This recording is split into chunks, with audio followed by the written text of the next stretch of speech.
Hello and welcome to Nitro Talk. I hope everyone is doing great today. The old Kyosho MP9 TKI2. As I'm sure some of you people out there are aware, I have discussed, I think my last video on this was that I have yet again broken another front A-arm on this thing. That is now my third one. And I tell you what, it's not like I drive this thing all the time. When it is up and running, and maybe close to equal time that I give my Hyper 7s, but it seems to be broken down much more often than the Hyper 7s.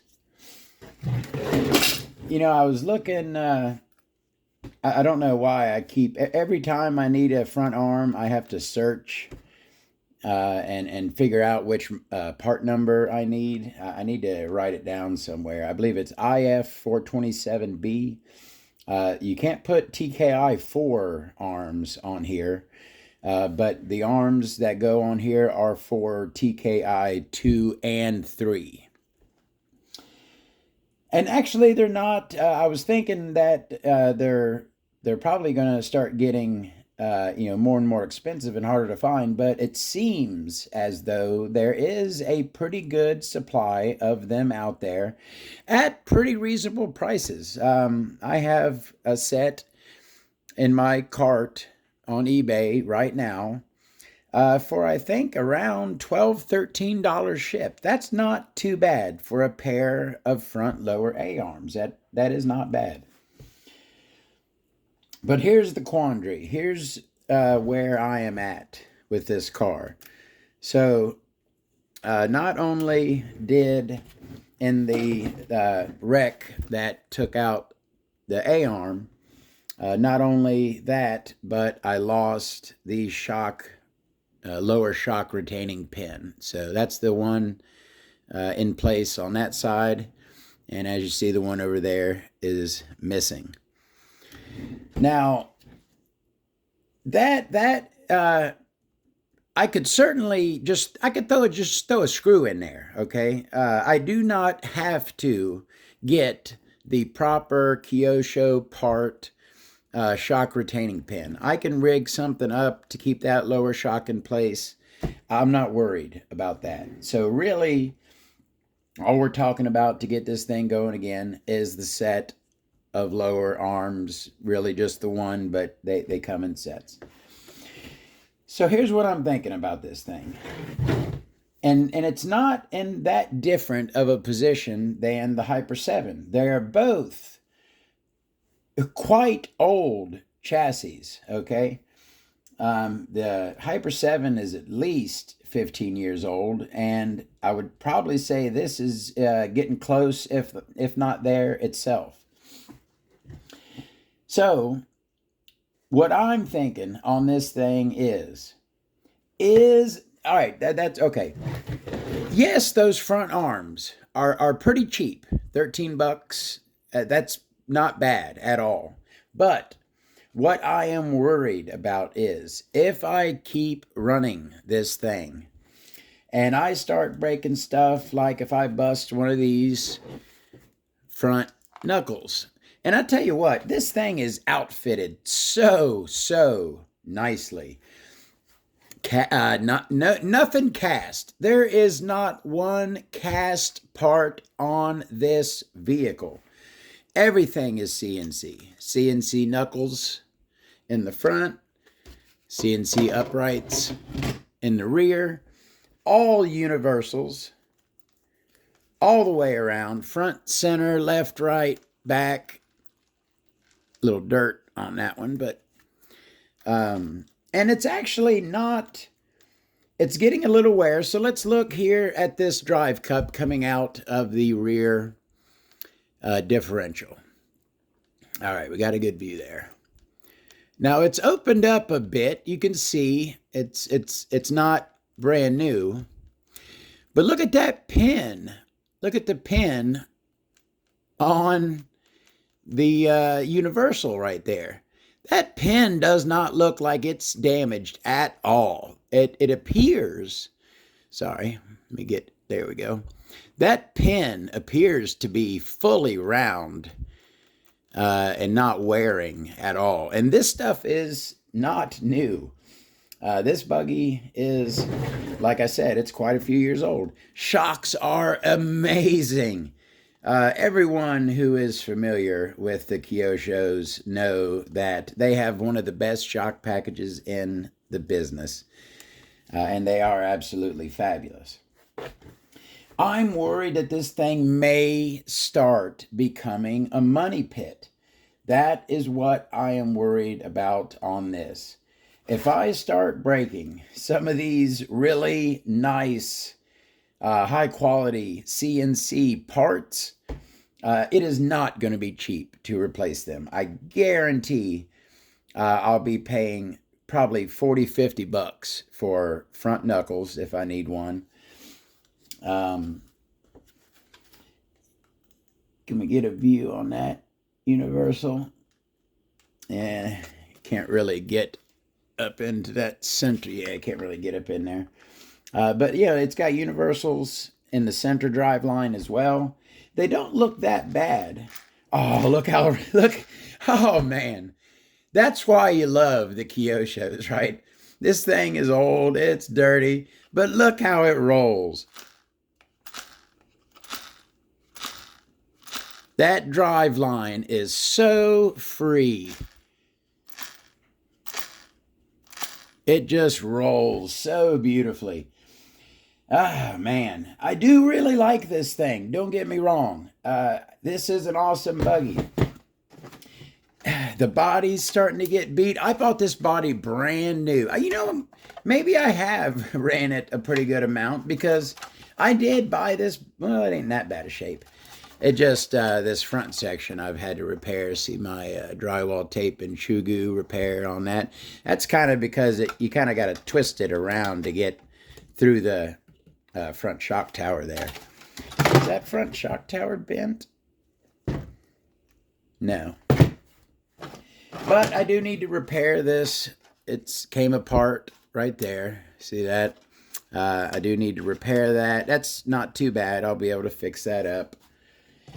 You know, now that I'm looking at it and thinking about it, I think it's still got a good amount of life left on it. As far as until stuff like I'll have to go in and replace bearings, universals, stuff. It seems like it's not that beat. I think it certainly is worth paying 13 bucks, and I can get I can drive this for a while longer before it starts going to heck. My other thing was, would this be more well used as a parts car for other people who are trying to get their MP9 TKI2s going? There are a ton of really good parts on here. You know, if you look, so your lower blocks here, right? These are the style with the inserts, okay? The inserts still look good. They're not, the hinge pin isn't poking through them. Even in the front, it's kind of hard to see because there's a bumper. But even those front inserts look okay. Up there, the inserts look good. I can't really, no inserts in the back. But look at that shock tower. Isn't that a beautiful rear shock tower on there, all CNC? I love these little wheel cleaners here. These are to keep the dirt from filling up your rear wheels. Got these nice aluminum. I've made plastic ones for my Hyper 7s, but some nice aluminum ones there.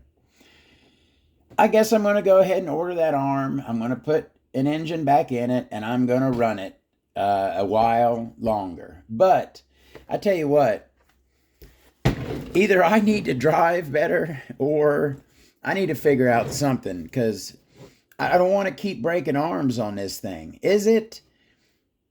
Who else has an MP9 TKI2? Are you always breaking arms, or am I just a horrible driver? I have never once broken a lower A arm on a Hyper 7, and I guarantee I've got 10 times the wheel time on my Hyper 7s than I do on this thing. All right, so okay, I'm gonna go ahead and order the arm. I'm not going to order the shock retaining pin. That right there part, I didn't look. I looked today at the arms. I had looked before at the pins. There were no new ones. It was a set of 4 used ones for like $25. I don't want to pay that. I'll just put a screw through there, no problem. That it'll be perfectly fine. It'll be the same thing. You won't be able to tell any difference. So I'm going to order the arm. I'm going to rig up the pin, and we're going to run her some more because it's already set up. You know what I mean? It's got servos in it. I got a battery for it in there, receiver. It'd be kind of a shame to cut it off now. You know what I mean? She's still got some left in her. And do I want to beat it totally to crap? Not really, but you know, when I start having that's what I think I'm going to do. When I start having expensive problems with it, then I think I'm going to offer it up for a part out. Because I'm certainly not going to dump a lot of money into this. You know, my Hyper 7s, I've got all the spare parts. Even though I've never broken one, I've probably got 5 sets of Hyper 7 lower arms. So I'll never really have to worry about finding parts for my Hyper 7s because I've been collecting parts for years. But this thing, no, I don't. That's the other thing that pisses me off. I've bought this. So this is the 3rd time this arm is broke, right? That means I've bought them twice. I bought a set of 2. They come in sets of 2. Arms for this thing 2 times, okay? And it's only ever been one. It's only ever been one arm that I replaced. So I should have somewhere 2 arms, whether they're the correct side or not, I don't know. I can't find them. I looked all over the place. I cannot find those extra arms for when I replaced them before. I don't know. All right, so yeah, I was going to say, what should I do with this? But I think I've decided that is okay. That is the thing that the chassis itself may be a problem. You know, it's not too bad. I'm worried it's starting to get divots where the droop screws go. Yeah, you probably can't see too well, but yeah, it's starting to get little. The rear doesn't look too bad. Front's got a little divots where the droop screws touch on the chassis, right on top of right there. You know, it's pretty much all the coating is gone off of it. It's not too bad. You know, I'm a Hyper 7 guy, so I'm always going to be repping the Hyper 7, but this is a really nice buggy. A little beat, a little old, but not too beat. It's still got some life left in it. And I'm going to mention for the last time, I've told this story before, real quick, and we're going to cut this off, and I'll see y'all later. I've had racing 8-scale off-road Nitro buggy. I've had 1 podium in my life. All right? That one time I've had a podium, 3rd place, but still podium, in a 8 scale Nitro off-road race was the one single time that I drove this. I always drive my Hyper 7s in races. It was when I very first got this. When I very first got this buggy, like 3 years ago, I put the Nova Rossi Rolling in it. And I had literally never driven it before. Maybe had a couple warm-up laps. And it was just so easy to drive. The Kyoshos are amazing, even back in this era. They really are. All right, I'm going to order an arm. We'll have a video soon of me yet again replacing that arm, and then we're going to get her back going. I'll see you on a next video, new video. Have a great day. See that? They kind of did the same thing I did on the Hyper 7, but they use a piece that comes up to see how this arm or this rod here, what is that? This link here does not, why can I can never think, bind, it is bind, does it bite into the thing? I can't. What is it with me and words lately? I've been having some issues. See, even look, the pills in the back. You know, everything looks good on this thing. Everything. Everything. Not everything looks great. There is wear on stuff, but nothing. There's not one thing that I can look at and say that is about to go on me. Not really. Everything looks like it still has a good amount of life left on it. None of the pins are getting flat. And again, look how that thing rolls so beautifully. All right, I'm done. I'll see y'all later. Have a good one.